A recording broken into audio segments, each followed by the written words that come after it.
నిద్రలేస్తాం, రోజువారీ పనులు చేసుకుంటాం, ఆఫీస్కి వెళ్తాం, ఇంటికి వస్తాం, ఇలా రోజంతా నడుస్తూనే ఉంటాం కదా. మరెందుకు ప్రత్యేకంగా నడక? చాలా మంది వేసే ప్రశ్న ఇది.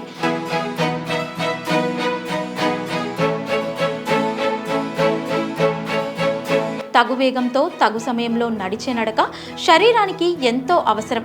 ఇంతకీ రోజుకు ఎంత నడక అవసరం? 2 గంటల సేపు నడవడం మేలని అధ్యయనాలు సూచిస్తున్నాయి.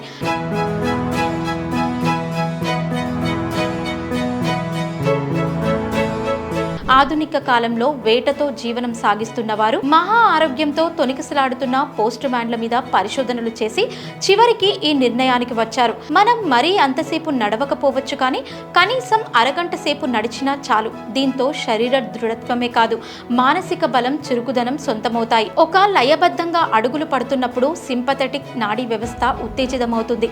దీంతో మానసిక ప్రశాంతత చేకూరుతుంది, ఒత్తిడి తగ్గుముఖం పడుతుంది. మనం ఎంతసేపు నడిస్తే ఏ లాభాలున్నాయో ఇప్పుడు తెలుసుకుందాం. 5 నిమిషాల నడక మానసిక స్థితిని మెరుగుపరుస్తుంది. 15 నిమిషాల నడక రక్తంలో చక్కెర స్థాయిని తగ్గిస్తుంది. 30 నిమిషాల నడక కొవ్వును కరిగించడానికి సహాయపడుతుంది. 45 నిమిషాల నడక ఎక్కువ ఆలోచనలను తగ్గిస్తుంది. 60 నిమిషాల నడక గుండె ఆరోగ్యాన్ని మెరుగుపరుస్తుంది మరియు అనేక ఆరోగ్య ప్రయోజనాలను అందిస్తుంది. ప్రతిరోజు 10,000 అడుగులు నడవండి, ఆరోగ్యంగా ఉండండి.